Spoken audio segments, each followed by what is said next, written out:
नमस्कार मित्रांनो, स्वागत आहे तुमचं माझ्या या व्हिडिओमध्ये. या व्हिडिओमध्ये आपण पाहणार आहोत की भारतात आपण इन्कम टॅक्स हा कसा वाचू शकतो.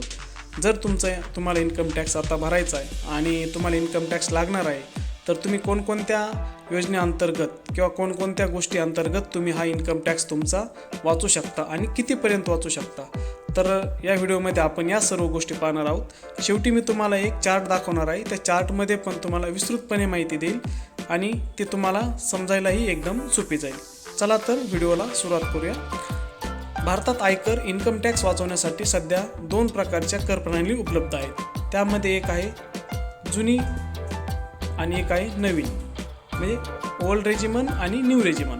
2026च्या आर्थिक वर्षाचा विचार करता सरकारने नवीन कर प्रणालीवर अधिक प्राधान्य दिले आहे. जरी त्याला प्राधान्य दिले असेल तरी पण जर तुमची गुंतवणूक ही मोठी असेल तर तुम्ही जुन्या कर प्रणालीचा टॅक्स वाचवण्यासाठी वापर करू शकता.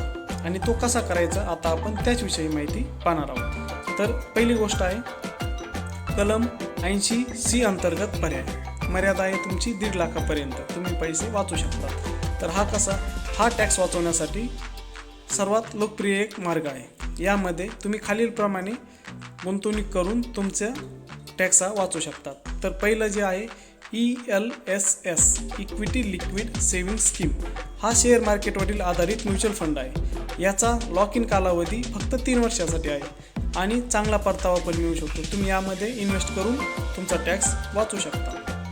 PPF public provident fund. सरकारी सुरक्षितता आणि 7.1% व्याजदराने सध्याचा हा व्याजदर आहे. तुम्ही 15 वर्षाकरता दीर्घकालीन पर्याय जो आहे त्याच्यामध्ये इन्व्हेस्टमेंट करू शकता. एक दुसरा पर्याय झाला त्याच्यामधील 80C अंतर्गत. आता तिसरा जो आहे मुलींसाठी योजना. मुलींसाठी सुकन्या समृद्धी योजना आणि मुलांच्या शाळेची ट्युशन फीस ही देखील 80CC मोडते. ही जर भरत असाल तुम्ही तर त्याच्याही पावते तुम्ही लावून तुमचा टॅक्स हा वाचू शकता. तर आणखी इतर गोष्टीमध्ये पहा, LIC असेल तर LIC, EPF असेल तर EPF.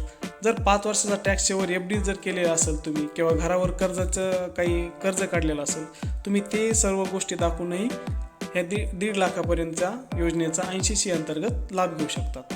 आता दुसरा आहे 80D आरोग्य विमा. स्वतःसाठी, जोडीदारासाठी आणि मुलांसाठी घेतलेला हेल्थ इन्शुरन्स प्रीमियमवर 25,000 रुपयापर्यंत वजावट मिळते. जर पालकांनी सिनियर सिटीझन विमा घेतला असेल या व्यतिरिक्त तर त्यांना 50,000पर्यंत ही सूट मिळते. 25,000पर्यंत जनरली जे भरतात त्यांच्यासाठी, आणि सिनियर सिटीझनचं घेतलेलं असेल तर 50,000पर्यंत मिळू शकते. म्हणजे दोन्ही मिळून तुम्हाला 80C अंतर्गत 1.5 लाख आणि 80D अंतर्गत 50 लाख ते 25 लाख, म्हणजे 75 ते 1 लाख, 1.25 लाख ते 2 लाखपर्यंत हे चालतं. आता ही नॅशनल पेन्शन सिस्टम NPS कलम जो आहे तो 80CCD आहे. जर तुम्ही 80Cचे 1.5 लाखापर्यंतची मर्यादा पूर्ण केली असेल तर NPSमध्ये गुंतवणूक करून तुम्ही अतिरिक्त 50,000 रुपयाची सवलत घेऊ शकता. म्हणजेच एकूण 2 लाखपर्यंत तुम्ही गुंतवणूक ही तुमची वाचू शकता किंवा टॅक्स हा वाचू शकता. तर पुढचं जे आहे गृहकर्ज होम लोन. घर खरेदी करण्यासाठी टॅक्स वाचवायची एक मोठी संधी असते.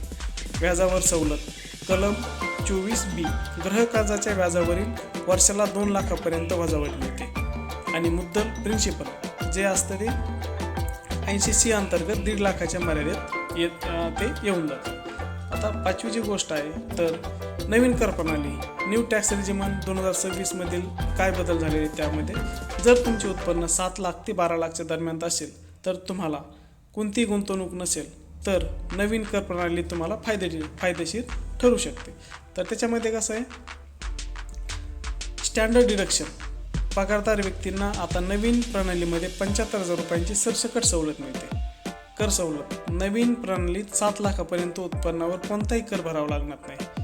तर आपण आता एक तक्ता पाहू आणि याच्यानंतर आणखी एक दुसरा चार्ट आहे, तो पण एकदम महत्त्वाचा आहे आणि त्यामध्ये पण आणखी 5ही पण गोष्टी आहे एक्सप्लेन केलेल्या आहेत. तर यामध्ये कसं आहे, आता EPF हे तुम्हाला जे वर सांगितलं ना, NPS, FD, PPF, ELSS याचाच यामध्ये उल्लेख केलेला आहे. तर आता आपण तो दुसरा पाहूया, जे आपण आता वरती 5 पाहिले. तर त्या 5 मुद्द्यात तुम्ही काय करायचं आणि कसं करायचं एकदम आपण सोप्या भाषेमध्ये सांगू तुम्हाला. पाहूया. कलम 80C अंतर्गत PPF मुलांची फीस किंवा LIC मध्ये गुंतवा आणि वर्षाला 1.5 लाख रुपयापर्यंतच्या उत्पन्नावर टॅक्स फ्री मिळवा. दुसरं आहे हेल्थ इन्शुरन्स. स्वतःचा किंवा आईवडिलांचा मेडिक्लेम काढा. आजारपणावरील खर्च वाचतो आणि टॅक्सही वाचतो. आता तिसरं आहे NPS म्हणजे पेन्शन. सरकारी पेन्शन योजनेत पैसे टाका. म्हातारपणाची सोय प्लस जास्तीत जास्त 50,000 रुपयाचा टॅक्सवरील फायदा. Home loan. घराच्या कर्जाचे हप्ते भरा. आणि जे व्याजदर लागतो वर्षाला 2 लाखापर्यंत तुम्हाला सूट मिळते. नवीन टॅक्स रिजन. काही गुंतवणूक करायची गरज नाही. जर पगार तुमचा 7 ते 9 लाखाच्या आत असेल तर तुम्हाला टॅक्स खूप कमी किंवा शून्य होतो. आता आपण एका उदाहरणाने पाहूया. समजा तुमचे वार्षिक उत्पन्न 9 लाख रुपये आहे. काहीही गुंतवणूक केली नाही तर तुम्हाला तुमच्या उत्पन्नावर सरकारी नियमानुसार मोठा टॅक्स भरावा लागेल. तुम्ही ओल्ड रेजिमेंटमध्ये गेलात जर गुंतवणूक केली तर तुम्हाला 1.5 लाख रुपये 80C मध्ये गुंतवले, 50,000 रुपये NPS मध्ये, 25,000 आरोग्य विमा, तर तुमचे करपात्र हे थेट 9 लाखावरून 6.75 लाख होईल आणि तुम्हाला खूप कमी टॅक्स भरावा लागेल. तुम्हाला काय करावं लागेल? पगारदार असेल तर 1 वर्षाच्या सुरुवातीलाच तुमच्या कंपनीचा जो HR असतो त्यांच्याकडे पुरावे द्यायचे. तुमच्या विम्याच्या पावत्या द्या, शाळेची फीच्या पावत्या द्या. आणि जर व्यावसायिक असाल तर मार्च महिन्यापर्यंत हे गुंतवणूक पूर्ण करायची आणि ITR जो आहे ना, इन्कम टॅक्स रिटर्न, हा भरून टाकताना सर्व दाखले हे तुम्ही जिथेही ITR भरतात त्यांच्याकडे जमा करून टाकायचे.